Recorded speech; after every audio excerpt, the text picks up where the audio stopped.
नमस्कार मंडळी, रेसिपी कट्टामध्ये तुम्हा सर्वांचे खूप खूप स्वागत आहे।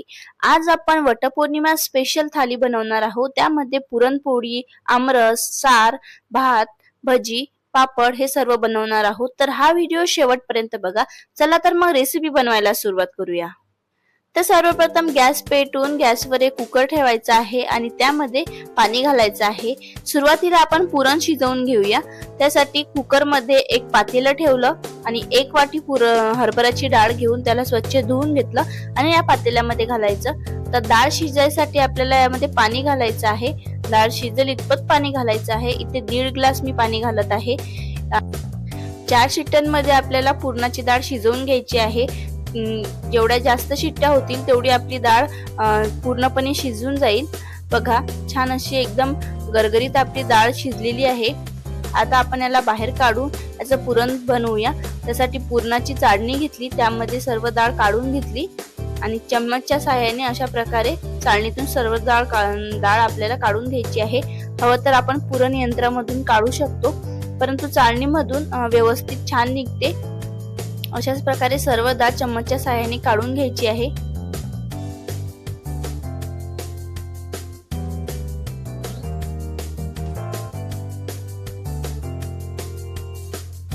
सर्व डाळ आपली चाळणीमधून काढून झालेली आहे। आता आपण पुरण शिजवूया। इथे मी पाकाचं पुरण बनवत आहे। त्यासाठी गॅसवर कढई ठेवायची आणि त्यामध्ये जे पुरण आपण चाळणीतून काढलं ते घ्यायचं आणि त्यामध्ये 1 वाटी साखर घातलेली आहे। कारण पुरणपोळी ही खूप गोडच चांगली लागते, त्यामुळे 1 वाटी हरभऱ्याची डाळ व 1 वाटी साखर घेतलेला आहे। आता हा साखर पूर्णपणे विरघळेपर्यंत हे आपल्याला फिरवत राहायचं आहे। गॅसची फ्लेम लोच ठेवायची आहे। बघा, साखर पूर्णपणे विरघळल्यानंतर आपलं पुरण हे असं पातळ होणार आहे, म्हणून हे पूर्णपणे घट्ट होईपर्यंत आपल्याला हे सतत फिरवत राहायचं आहे। पुरण करण्याची पद्धती सर्वांची वेगवेगळी असते। एकदा पाकाचे पुरण करून बघा, खायला खूप भारी लागते आणि एकदम पेढ्यासारखंच पुरण बनते। नंतर त्यामध्ये वेलची पावडर आणि जायफळची पावडर टाकलेली आहे। पुन्हा एकदा छान असं मिक्स करायचं आणि बाहेर थंड व्हायला ठेवायचं आहे। थंड झाल्यानंतर अशा प्रकारे आपलं पुरण बनून तयार होते आणि घट्ट सुद्धा होते।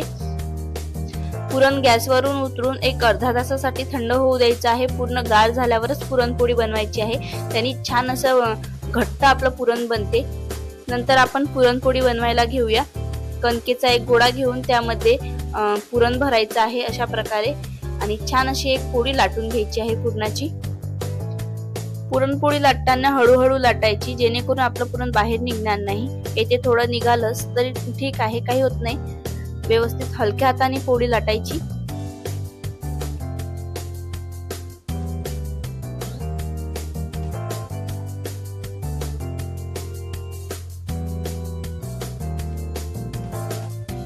पोळी लाटून झालेली आहे आणि तवा सुद्धा छान असा गरम झालेला होता।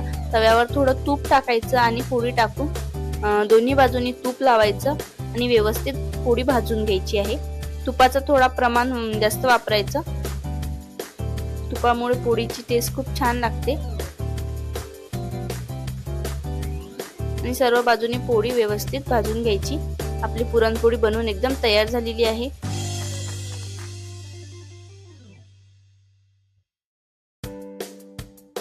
आता आपण भाजी बनवूया। त्यासाठी भाजलेलं खोबरं, भाजलेला कांदा, लसूण, अद्रक आणि जिरं घेतलं आणि कोथिंबीर घेतली। त्याची मिक्सर मधून बारीक पेस्ट बनवून घ्यायची आहे। बघा, अशा प्रकारे। नंतर भाजी बनवण्यासाठी कढईमध्ये तेल घालत आहे। तेलाचं प्रमाण इथे 3 पळ्या मी वापरलेलं आहे। तेल छान गरम झालं की आपण वाटण तेलामध्ये घालायचं, 1-2 मिनिट छान फिरवायचं। नंतर यामध्ये काही मसाले घालायचे आहे। मसाल्यामध्ये काश्मीरी मिरची पावडर, गरम मसाला घातला, मीठ मसाला घातला, हळद आणि चवीनुसार मीठ घालून छान असं मिक्स करायचा हा मसाला। 2 ते 3 मिनिट होऊ द्यायचा आहे।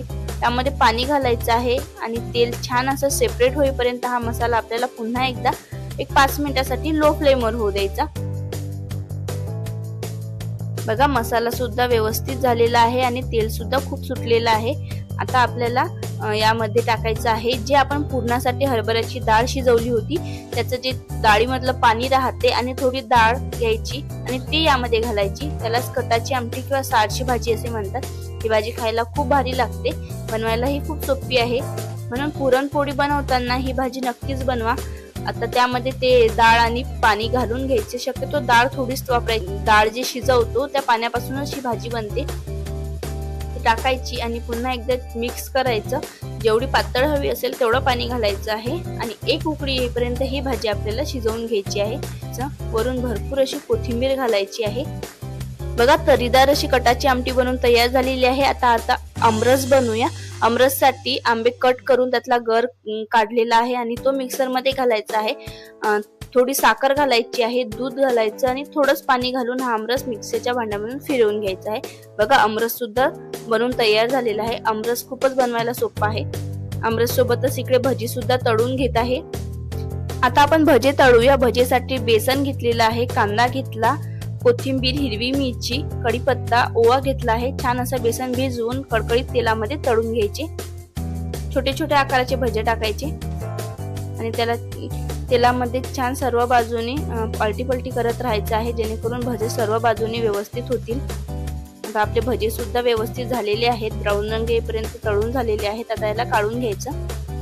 तर फायनली आपली आमरस पुरणपोळी थाली बनवून तयार झालेली आहे। उन्हाळ्यामध्ये एकदा तुम्ही ही थाली घरी बनवून नक्कीच खाल्ली पाहिजे। स्पेशली वटपौर्णिमेला तुम्ही नक्की करून बघा।